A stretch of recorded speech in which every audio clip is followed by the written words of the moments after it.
So what is the difference between equality and equity? Well, first of all, I'm a math teacher by trade. So equal, right, is at the beginning of equality. So equal, just literally assuming that what? Everybody gets the same thing, right? If I'm passing out M&Ms, equality is what? Everybody gets the same amount.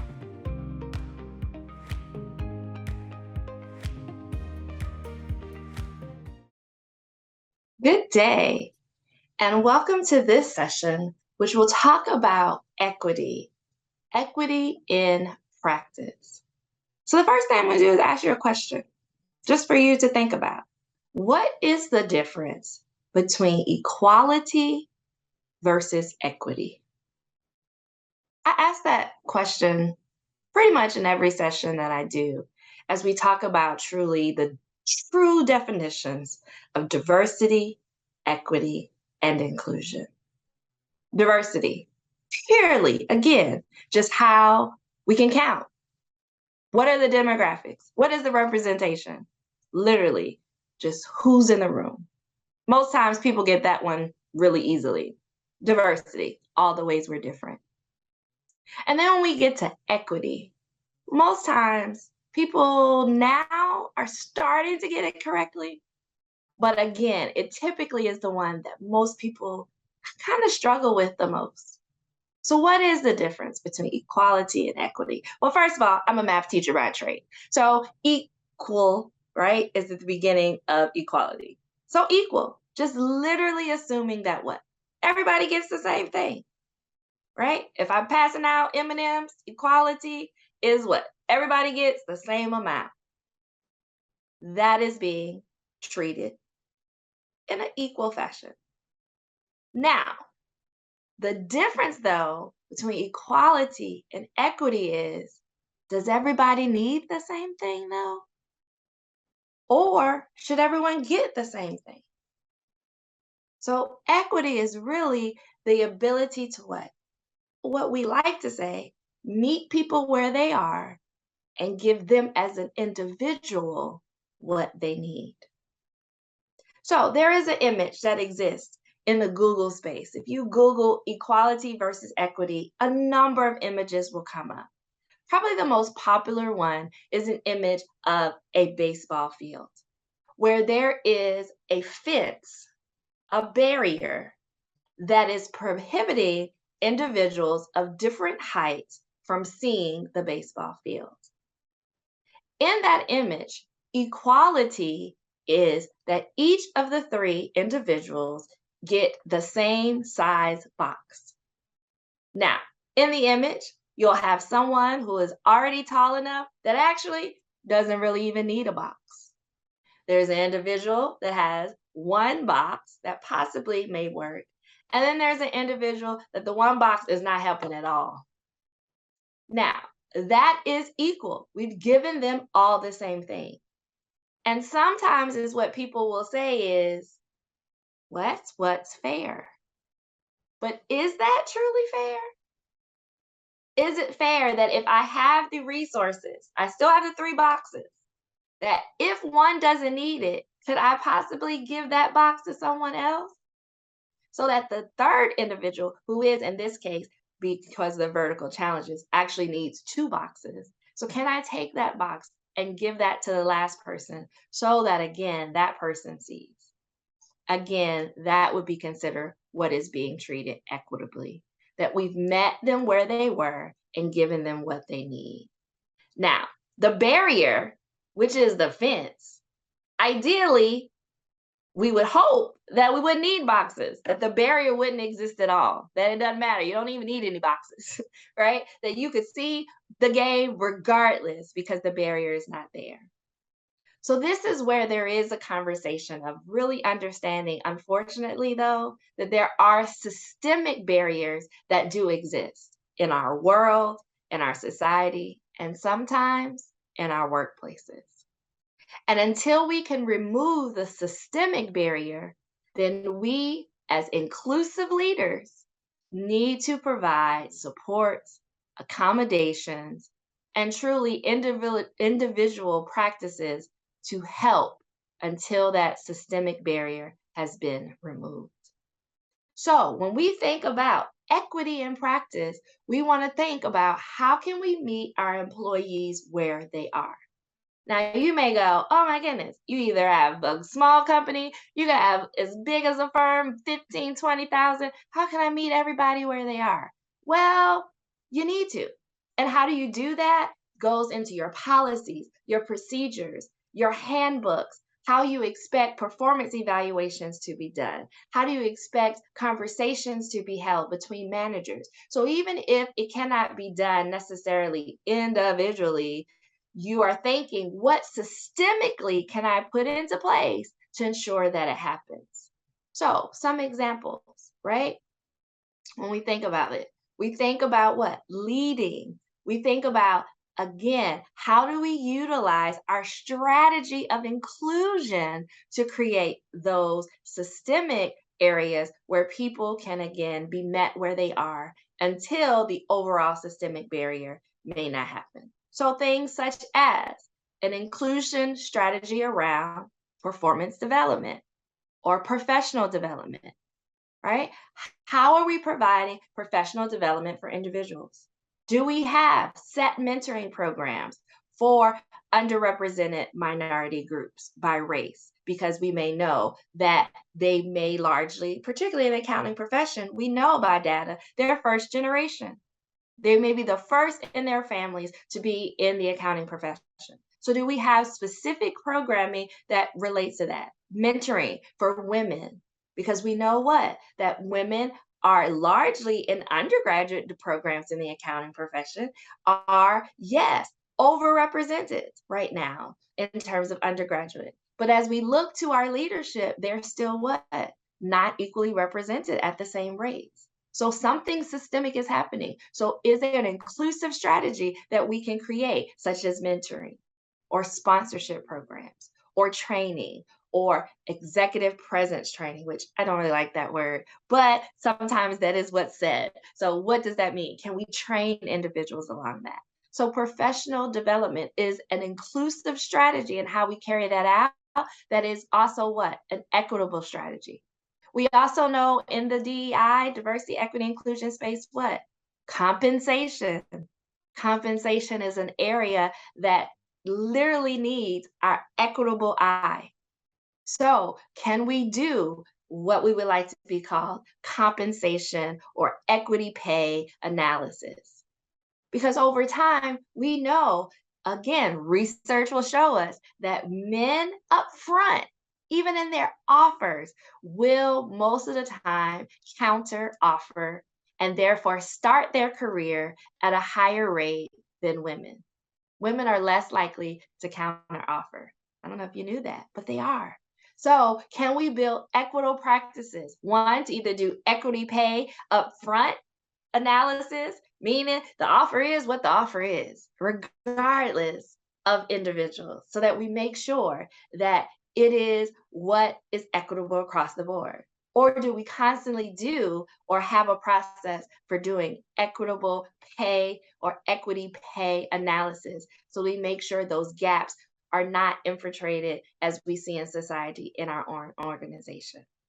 Those are just two examples of how, if we execute an inclusive strategy, we could be, again, looking at equity in practice. So we need to, again, look at the long-term implications of what? Our recruiting, what's developed personally and professionally, our management structures, our communication and marketing, our market share, what's our global supply chain, how are we looking at our supplier diversity. Again, we want to be able to look at those changes, see where we exist in the equity pieces, and create an inclusive strategy that will drive, again, preparing this organization for a future workforce. What else should we look at?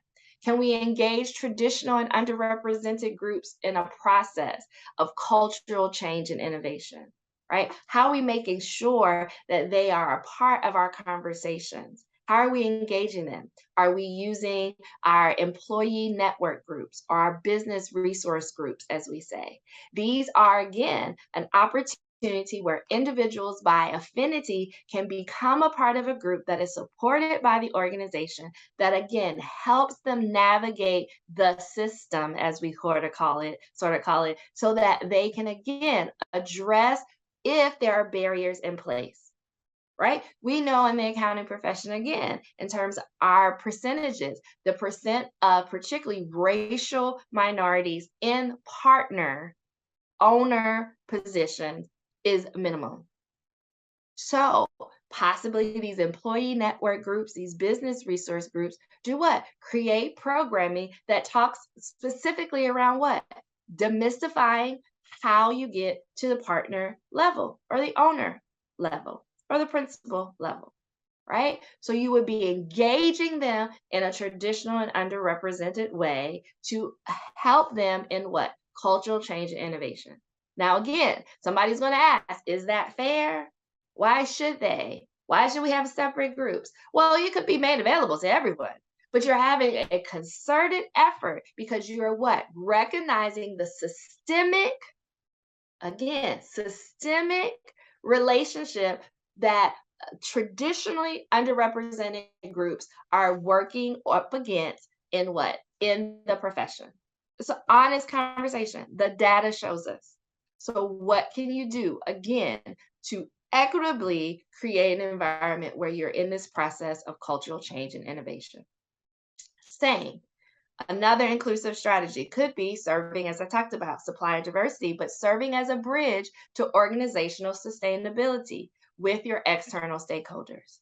So you are actually what? Talking to them. As they come to you with their requests for proposals, are you putting forth what? The most equitable team that goes out for those? Are you offering innovative strategies that even help them to create what more equitable practices in their organizations? Are you looking again at who your diverse strategies and suppliers are? So even if you're offering the main services, are you bringing along individuals who are minority owned business, veteran owned businesses, persons with disabilities, women owned businesses? You can serve as that bridge to again what we're trying to get rid of the systemic barriers that exist. Serve as that bridge. Include that in your inclusive strategy as a way that you are what? Working on equity. All right.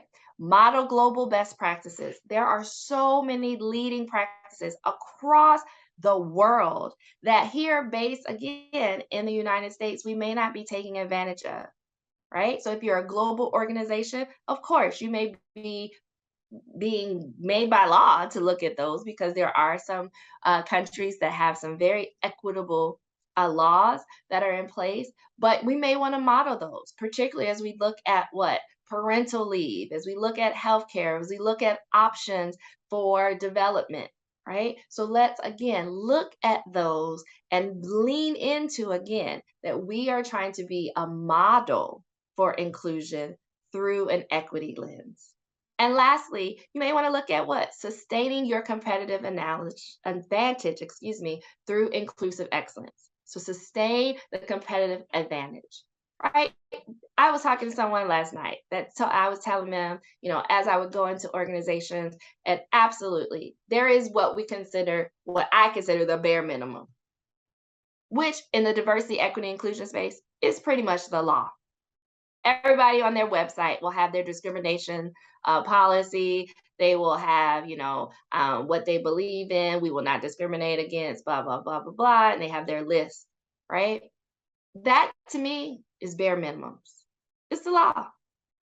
But what we are striving for is to be ideally, what I believe as an organization, a leader in the space. And so when you look at inclusive strategy that focuses on, again, removing systemic barriers, you have to look at it through the lens of equity. There's this activity that I do in a lot of my sessions, and it's based upon what some may call a privilege walk or hidden advantage. And basically, I go through a series of statements like the house you grew up in was not owned by your parents or guardians. And if it applies, you give yourself a mark. And if it doesn't apply, you don't give yourself a mark. Alcohol and drugs are a problem for a member of your family, right? Applies, doesn't apply. Um, Mental health, someone in your family has been diagnosed with a mental health illness. Apply, doesn't apply. You have growing up seen yourself in magazines and television. Apply, doesn't apply. Um, Walking or traveling in a building is not affected by accessibility concerns. Applies, doesn't apply. And the premise is after I read a number of these statements, we add up how many apply, how many don't apply. And sometimes, and I've done this tons of places. I almost by myself should have a own research project just on this alone. And I've done it with students. I've done it with CEOs. I've done it in the accounting profession. I've done it in a marketing profession. I've done it all over. And the premise is, you know, typically some that apply as low as one, right? And that typically is there is a statement that says, I felt that I haven't been included in a group before. And then there are other times out of maybe 18 statements, I get someone that 15 of them applies. And my point in doing that activity is not to show, ooh, so much somebody's privileged. A lot of people will say, this is an activity on privilege. It's really not about privilege. It's really more about, or that privilege, if you want to use that word, is really around framing your world. That everything up until this very moment of who you are is your frame of reference. Biologically, through this lens, right? My age, my sex, my physical characteristics, right? Biologically, that frames how I view this world. Socially and culturally, that I identify as a woman, gender identity, my social economic status, right? That I grew up, yes, in a home that was owned by my parents, but very much they would consider themselves paycheck to paycheck compared to now, right? How education has supported my family, that may not be the case. The fact that I am and I live as an African American, I don't have accessibility concerns currently. That social cultural frames how I view this world. And then my life experiences, the fact that I do have 4 degrees, right? Educationally afforded opportunities. I have had trainings to the umpteenth. I have all kinds of certifications. My family statue, my work background, all of that individually frames how I view this world. All of that is a frame of reference. And so I say all that to say, as we build an inclusive strategy, as we look towards equity, can the person that had the one in that activity work effectively with the person that had the 15? Absolutely. If they have the cultural intelligence to know what, that there's empathy, that just because I haven't lived it doesn't mean it doesn't exist. Just because I don't see the systemic barrier for myself doesn't mean it doesn't exist. If we can lean into our cultural intelligence and truly then put on this frame of reference, we can see the inequities and equity that can exist in our world, but most importantly, in our workplace. We do a phenomenal job, I say, quote unquote, not phenomenal. Let me take that back. We do an okay job in a K-12 setting, for instance, individually. If you are an individual that has special education, whether that means you're gifted and talented, or that means that you have some special educational needs in terms of a disability, we will give you what we call an individualized education plan, right? We meet with your parents, we meet with your teachers, we meet with everybody. Everybody comes to the table and we build this plan about how best to educate you in our school setting. We do that.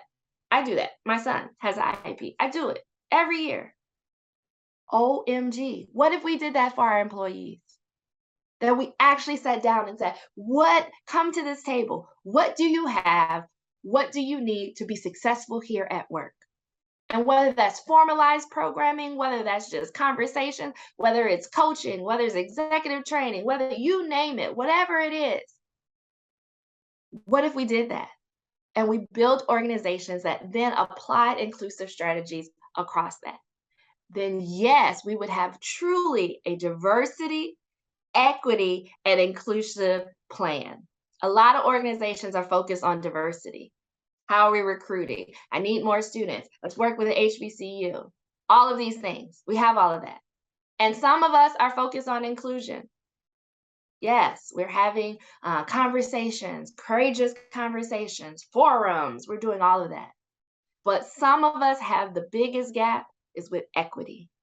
And for us to truly evaluate our practices, our policies, our procedures, our handbooks, our performance evaluations, our promotions, our pay, all of those P's in an equitable fashion, and to remove the systemic barriers that ultimately kind of infiltrate from our external world into our workplaces.